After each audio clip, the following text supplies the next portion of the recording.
नमस्कार, मैं सिरांधा आप सभी दर्शकों का अन्नदाता कार्यक्रम में स्वागत करती हूं। किसान हमारे देश के अन्नदाता हैं और वही हमारे देश के भाग्य विधाता हैं। ऐसे ही भारतीय किसानों को खेती बाड़ी से जुड़ी हुई बहुत सी नई लाभकारी जानकारियां देने के लिए हर रोज सुबह हम आपके साथ आते हैं। तो चलिए कार्यक्रम शुरू करने से पहले देखते हैं क्या है आज के अन्नदाता में। किसान भाइयों, हरी खाद जिसके प्रयोग से न केवल भूमि की भौतिक दशा सुधरती है बल्कि खेती की लागत में भी कमी आती है। इसलिए फसलों से अच्छा उत्पादन लेने के लिए आप अभी कौन कौन सी हरी खाद वाली फसलों की खेती करें और इनसे क्या लाभ है, आइए जानते हैं कृषि वैज्ञानिक डॉक्टर विजय कुमार से। हो ये रहा है कि लगातार जो हम सघन खेती कर रहे हैं और खादों का संतुलित प्रयोग कर रहे हैं और फसल अवशेषों को हम जला रहे हैं, इससे जो है ना हमारी भूमि की मृदा स्वास्थ्य है वो कमज़ोर हो रही है। उसमें हमारी भौतिक शक्ति कमज़ोर हो रही है, हमारी रासायनिक शक्ति कमज़ोर हो रही है, हमारी जैविक शक्ति भूमि की कमज़ोर हो रही है। इसको बनाए रखने के लिए हमें रासायनिक खादों के साथ साथ हमें जैविक और ऑर्गेनिक खादें हैं उनका हमें प्रयोग करना पड़ेगा। तो इसके लिए सबसे बढ़िया उपाय ये है कि हम हरी खादों का प्रयोग करें। हरी खादों में हमारे मूंग, ढैंचा, सनई, गवार ऐसी फसलों को हम ले सकते हैं। हरी खाद के लिए इसकी खेती प्रदेश के लगभग सभी क्षेत्रों में की जा सकती है। खेत के एक बार मिट्टी पलटने वाले हल से जुताई करके 2 बार कल्टीवेटर से जुताई की आवश्यकता पड़ती है। जहां तक इसकी प्रजातियों की बात आती है तो इसके लिए हिसार ढैंचा 1, हिसार ढैंचा 2, पंत ढैंचा 1 और पंत ढैंचा 2 सनई उन्नत प्रजातियों में K12 और SJ 6742 तथा मूंग की उन्नत किस्में SML 67 आदि प्रजातियों का चयन कर बुवाई के लिए ढैंचा का बीज 30 से 40 किलोग्राम प्रति हेक्टेयर, सनई का बीज 75 से 80 किलोग्राम प्रति हेक्टेयर की दर से आवश्यकता पड़ती है और मूंग का बीज 35 से 40 किलोग्राम प्रति हेक्टेयर के हिसाब से प्रयोग करें। ढैंचा है जैसे या दूसरी दाल वाली फसलें हैं उसके जड़ों में रहता है और जैसा कि आप देखेंगे ये है ढैंचे की जड़। तो इसमें देख पा रहे हैं आप कि इसमें ग्रंथियां बन गई हैं और जड़ों में ये ग्रंथियां क्या हैं, इसमें नाइट्रोजन है और ये राइजोबियम बैक्टीरिया ने इसका स्थिरीकरण किया है वायुमंडल में। तो ये नाइट्रोजन है जो आने वाली फसल में जब इसको हम ढैंचे को दबाएंगे तो ये उसको मिल जाएगी, अगले वाली फसल को मिल जाएगी। इसके अलावा जो है हमारी भूमि की भौतिक शक्ति, क्योंकि इसकी जो जड़ें हैं वो ज़मीन को गहराई से और उसको ज़मीन को ज़्यादा पोरोसिटी बढ़ती है, उसमें जल धारण शक्ति बढ़ेगी और हमें जो पोषक तत्व हैं उसकी उपलब्धता को भी वो बढ़ाएगा। जहाँ तक पलटाई की बात आती है तो किसान भाइयों ने पलटाई करते समय आपको थोड़ा सा यह ध्यान रखना होगा कि आप हैरो या रोटावेटर से पलटाई करें, जिससे कि पूरी तरह से फसल की जो पत्तियां व टहनियां हैं वह कटकर खेत में मिल जाए। इससे 86 से लगभग 106 किलोग्राम प्रति हेक्टेयर नत्रजन की प्राप्ति होती है, जिससे किसान भाई यूरिया की बचत तो कर ही सकते हैं। इसके साथ ही फसल के हरे भाग से 200 से 250 क्विंटल प्रति हेक्टेयर जीवांश पदार्थ भी प्राप्त होता है। इसकी जो जड़ें हैं वो बहुत गहराई तक जाती हैं और जो पोषक तत्व नीचे पड़े हैं उसको ढैंचा अपने अंदर समा लेता है और उसको हम आने वाली फसल से पहले ज़मीन में पलट देते हैं। तो आने वाली फसल में हमारे को पोषक तत्वों की कमी नहीं रहती, वो उपलब्ध हो जाते हैं। तो ये ढैंचा, मूंग, सनई, अगर इसका गवार इसका हम प्रयोग करते हैं तो सभी किसानों को इसका फायदा होगा। दुधारू पशुओं में थनैला रोग तेजी से बढ़ रहा है। इस रोग से पीड़ित पशु दूध देना कम कर देता है। इस रोग से पशु की जान को कोई खतरा नहीं होता, लेकिन पशु अनुपयोगी हो जाता है, जिससे पशुपालक को काफी नुकसान उठाना पड़ता है। तो पशुओं में थनैला रोग का निदान कैसे करें, आइए जानते हैं पशु चिकित्सालय लोहरवाड़ा के प्रभारी BL यादव से। किसान भाइयों को ये बताना चाहता हूँ कि जो रेनी सीजन, बरसात का सीजन, तो इसमें पशुओं में मुख्यतः होने वाली बीमारी जैसे थनैला रोग मुख्यतः ज़्यादा होता है। ये ज़्यादा होने की वजह ये होती है कि ये गंदगी की वजह से होता है। तो इस सीज़न के अंदर आर्थिक नुकसान भी ज़्यादा होता है। इस सीज़न में जैसे गंदगी से पशुओं के थन के अंदर बैक्टीरिया चला जाता है और वो थनैला का रूप ले लेता है। इस रोग से आर्थिक हानि और पशु हानि दोनों ही बहुत ज़्यादा है। एक बार थनैला होने के बाद में ये बहुत ही एक तो महंगा इलाज होता है और दूसरी बात है कि इसमें उत्पादन इतना घट जाता है कि पशु ब्याकर भी नहीं ब्याने के बराबर होता है। इसमें दूध का प्रोडक्शन बिल्कुल भी नहीं हो पाता है। पशुपालक भाइयों, गाय भैंसों में थनैला रोग दुग्ध व्यवसाय के लिए सबसे बड़ा संकट है। दुग्ध उत्पादकों को काफी नुकसान इस बीमारी के कारण होता है। थनैला रोग कई प्रकार के जीवाणु संक्रमण के कारण फैलता है। तो सबसे पहले आइए जानते हैं इस रोग के पहचान के लक्षण के बारे में। अगर थनैला रोग हो जाता है तो इसके लक्षण मुख्यतः ये होते हैं कि एक तो थनों के अंदर छिछड़े आने लग जाते हैं। दूसरी बात है कि थन और गादी जिसको बोलते हैं अडर, तो वो दोनों में सूजन आ जाती है और सूजन आने के बाद में दूसरी स्टेज होती है कि इसमें फाइब्रोसिस बन जाता है, गांठें बनना शुरू हो जाती हैं। यह अवस्था बहुत ही खतरनाक होती है, एक्यूट मेस्टाइटिस जिसको बोलते हैं वो हो जाती है। थनैला रोग से पशुओं को बचाने के उपाय। पशुपालक भाई यदि कुछ जरूरी उपायों को समय समय पर अपनाएं तो पशुओं में थनैला रोग नहीं होगा, जो इस प्रकार से है। थनैला रोग से प्रभावित पशु को अन्य पशुओं से अलग रखें। पशु बाड़ी की नियमित साफ सफाई करें। पशुशाला की लाल दवा या फिनाइल से धुलाई करें और चूने का छिड़काव करें। पशुओं को साफ सुथरे एवं सूखे तथा हवादार स्थान पर बांधें। पशु के थनों की सफाई नियमित रूप से करना चाहिए। पशु का दूध निकालने से पूर्व ग्वाले को अपने हाथ अच्छी तरह से धो लेना चाहिए। पशु का दूध पूर्ण हस्त या चुटकी विधि से दोहन करना चाहिए। थनों का समय समय पर परीक्षण करते रहना चाहिए। उनमें कोई गठान एवं दूध में थक्के हो तो तुरंत पशु चिकित्सक की सलाह लेना चाहिए। थनैला रोग का सबसे पहले तो ये है इसका बचाव ही कर ले तो बहुत अच्छा हो रहा है। इसके बचाव के लिए एक तो पशुओं के आसपास में बिल्कुल साफ सुथरी जगह होनी चाहिए जहाँ पशु रह रहा है। दूसरी बात है जब भी पशु का दूध निकाले बिल्कुल अडर को गादी को धो के फिर दूध निकालना चाहिए और दूध निकालने के बाद में भी उसको बिल्कुल धो के बिल्कुल क्लीन रहनी चाहिए, जिससे कि वो बैक्टीरिया प्रवेश नहीं कर पाएगा और बैक्टीरिया प्रवेश नहीं करेगा तो ये थनैला रोग का बचाव हो जाएगा। इस बीमारी में बचाव कर ले तो अच्छा है, वरना इसमें हैवी एंटीबायोटिक लगानी पड़ती है। तो इससे अगर रोग कहीं लक्षण प्रकट कर रहा है तो नज़दीकी संस्था में जाके पशु चिकित्सालय में तो डॉक्टर से संपर्क करना चाहिए, जिससे कि समय पर इलाज हो जाए और प्रोडक्टिविटी और क्वालिटी दोनों ही उत्पादन की बची रहे। थनैला रोग का उपचार। इस रोग से ग्रसित पशु का उपचार प्रारंभिक अवस्थाओं में करने पर ही सफल होता है। रोगी पशु का समय पर उपचार न होने पर थन खराब हो जाता है। इस रोग से बचने के लिए दुधारू पशु के दूध की जांच समय पर करवा लेनी चाहिए। थनैला रोग से ग्रसित पशु का उपचार योग्य पशु चिकित्सक से करवाना चाहिए।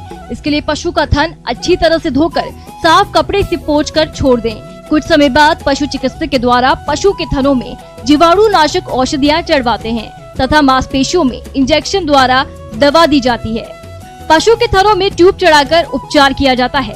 ध्यान रखें कि अंतिम ट्यूब चढ़ाने के 48 घंटे बाद तक दूध उपयोग में नहीं लेना चाहिए।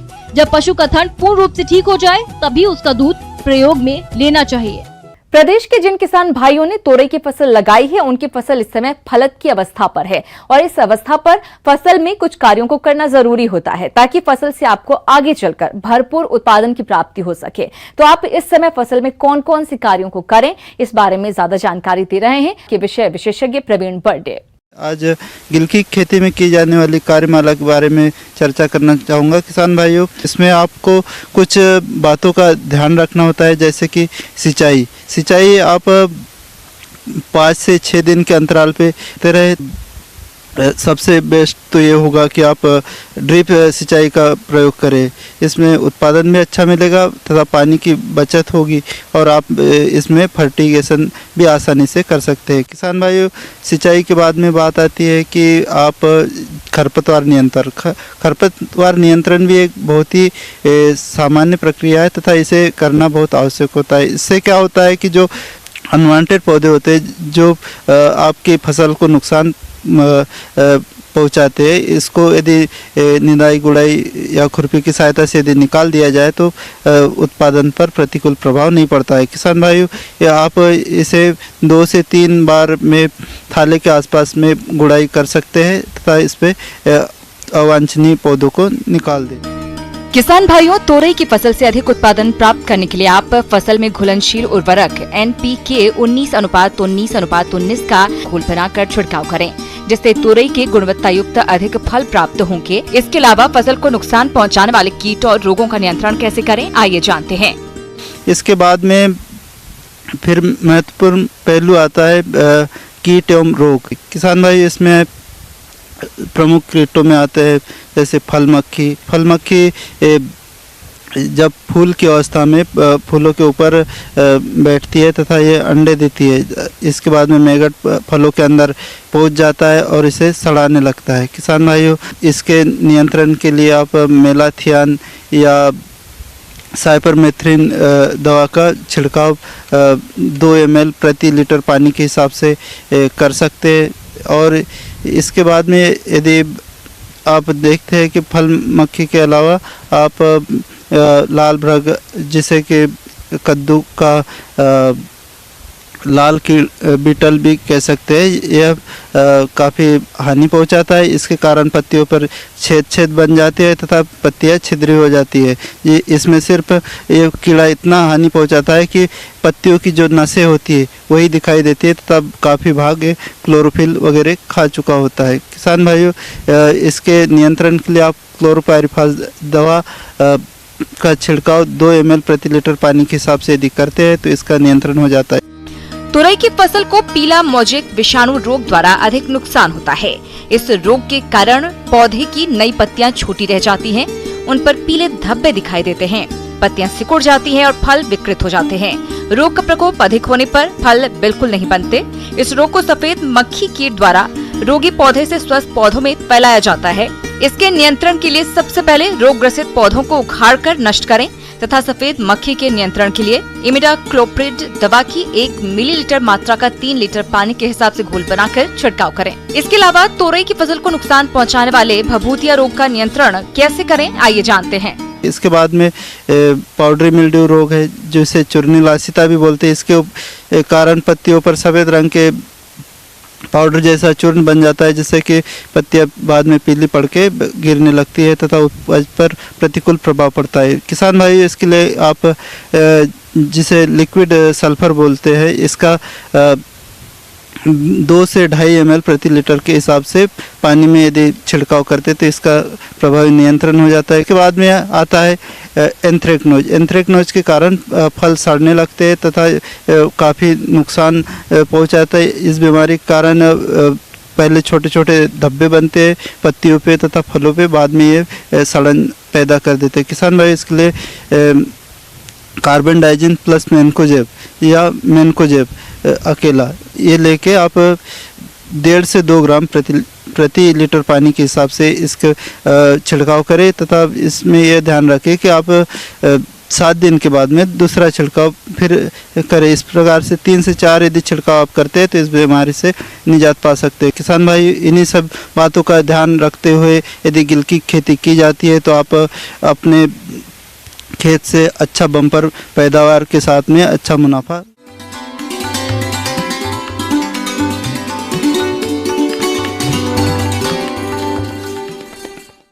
अन्नदाता हेल्पलाइन निःशुल्क फोन संपर्क सेवा के माध्यम से आपके द्वारा पूछे गए प्रश्नों में से 1 या 2 महत्वपूर्ण प्रश्न को हम अपने कार्यक्रम में शामिल करते हैं।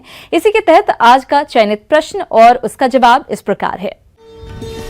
निःशुल्क अन्नदाता हेल्पलाइन में आज हमने जिस प्रश्न को शामिल किया है उसे पूछा है गांव गौरऊ, जिला नागौर के संग्राम चौधरी ने। आपने बाजरे की उन्नत किस्में और बुआई तकनीक पर जानकारी चाहिए है, तो इसके लिए देखिए कार्यक्रम का यह अंश।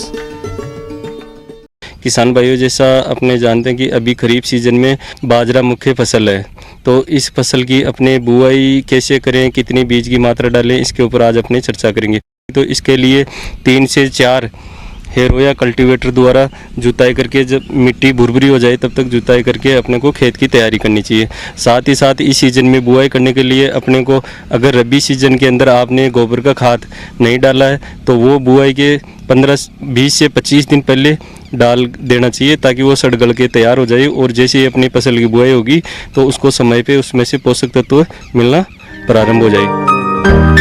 प्रदेश में उगाई जाने वाली खाद्यान्न फसलों में बाजरा का महत्वपूर्ण स्थान है। जो किसान भाई इसकी बुआई कर रहे हैं उन्हें फसल से अधिक पैदावार मिले, इसके लिए संतुलित मात्रा में खाद और उर्वरक खेत में डालना चाहिए। जो किसान संचित दशा में बाजरा की खेती करना चाहते हैं वो यूरिया 100 किलोग्राम और एसएसपी 80 किलोग्राम प्रति हेक्टेयर डालें, जिसमें यूरिया की आधी मात्रा और पूरा फास्फोरस बुआई के समय डालते हैं। शेष यूरिया को खड़ी फसल में बुआई के 25 दिनों पर भुरकाव करते हैं। अभी जब अपने किसान भाइयों जब भी बीज बीजते हैं तो अपने को सबसे पहले ही अच्छा बीज होना बहुत ज़रूरी है। इसके लिए अपने बाजरे की जो इम्प्रूव्ड किस्में हैं या हाइब्रिड किस्में हैं उनमें से जैसे RH-B 171 है, RH-B 177 है, RH-B 154 है, RH-B 121 है, HHB 67 इम्प्रूव्ड है, HHB 67-2 है, MPMH 17 जो अभी लेटेस्ट अच्छी वैरायटी है, MPMH 21 ये भी बहुत अच्छी वैरायटी है। तो इन वैरायटियों का किसान भाई उपयोग करके अच्छा उत्पादन ले सकते हैं। फिर आपने अच्छी वैरायटी खरीद ली है, लेकिन उसमें हम कई बार देखते हैं कि किसान भाई बीज की मात्रा या तो वो कम डालते हैं या ज़्यादा डालते हैं। तो किसान भाइयों जो बीज की मात्रा है जो प्रति हेक्टेयर यानी 4 बीघा के अंदर अपने को 4 किलोग्राम प्रति हेक्टेयर के हिसाब से लेना, पक्का 1 बीघा में 1 किलोग्राम बीज की मात्रा ही डालनी है, ताकि अब उससे अगर पौधों की संख्या सही रहेगी तो उससे अपने को अच्छा उत्पादन मिलेगा और साथ ही साथ उसका पौधे का अच्छा विकास होगा। आज के समय में कोई भी फसल कीट रोगों से अछूती नहीं। ऐसे में बाजरा की बुआई से बीजों को बहुत कम खर्चे में उपचारित करके फसल को कीट और रोगों के प्रकोप से काफी हद तक बचा सकते हैं। इसके लिए सबसे पहले बीज को नमक के 20% घोल में उपचारित करें। इसके बाद थायरम 3 ग्राम प्रति किलोग्राम बीज की दर से बीज शोधन करें और इसके बाद कीटों से बचाने के लिए इमिडाक्लोप्रिड 3 मिलीलीटर प्रति किलोग्राम बीज की दर से उपचारित करें और अंत में एजोटोबैक्टर और PSB कल्चर 10 ग्राम प्रति किलोग्राम बीज की दर से उपचारित करके छाया में सुखाकर बुआई करनी चाहिए। जिन किसान भाइयों के अगर खरपतवार की समस्या है या ज़मीन ज़्यादा है और पिछली सीजन में भी बहुत ज़्यादा खरपतवार आए थे, तो वो किसान भाई बाजरे के अंदर एट्राजिन 50% की जो दवा आती है शाकनाशी जिसको बोलते हैं, उसका 500 ग्राम से लेकर 1 किलोग्राम तक सक्रिय तत्व प्रति हेक्टेयर की दर से बुआई के तुरंत बाद और अंकुरण से पहले डाल सकते हैं, या जिसको अर्ली इमरजेंसी बोलते हैं, या इसके 15 से 20 दिन बाद में भी इसका स्प्रे करके अपने जो बाजरे के अंदर खरपतवार है उनका आसानी से नियंत्रण किया जा सकता है। आइए अब एक नजर डालते हैं राज्य की कुछ चुनी हुई मंडियों के प्रमुख फसलों के बाजार भाव पर।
अब आइए देखते हैं कल दिखाए जाने वाले कार्यक्रम की मुख्य झलकियां।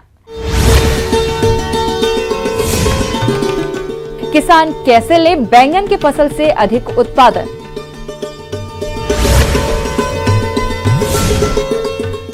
कोरोना के दौर में कैसे करें मुर्गी फार्मों की विशेष देखरेख। किसान भाइयों, अन्नदाता आपकी सेवा के लिए संकल्परत है। कृषि संबंधित समस्या एवं सुझावों के लिए आप हमें इस पते पर संपर्क कर सकते हैं। प्रोड्यूसर अन्नदाता, news 18 Rajasthan, Ramoji film city, Hyderabad 501512। साथ ही आप हमें ईमेल भी कर सकते हैं। हमारा ईमेल है p18अन्नदाता-राजस्थान@nw18.com। इसके अतिरिक्त आप हमें निःशुल्क हेल्पलाइन नंबर 18004192-155 पर सोमवार से शनिवार सुबह 10 बजे से शाम 4 बजे के बीच संपर्क कर सकते हैं। किसान भाइयों, अब समय हो रहा है आपसे विदा लेने का, तो हमारी पूरी अन्नदाता टीम को दीजिए इजाजत। कल फिर आपसे मुलाकात होगी कृषि संबंधित कुछ और महत्वपूर्ण जानकारियों के साथ। नमस्कार।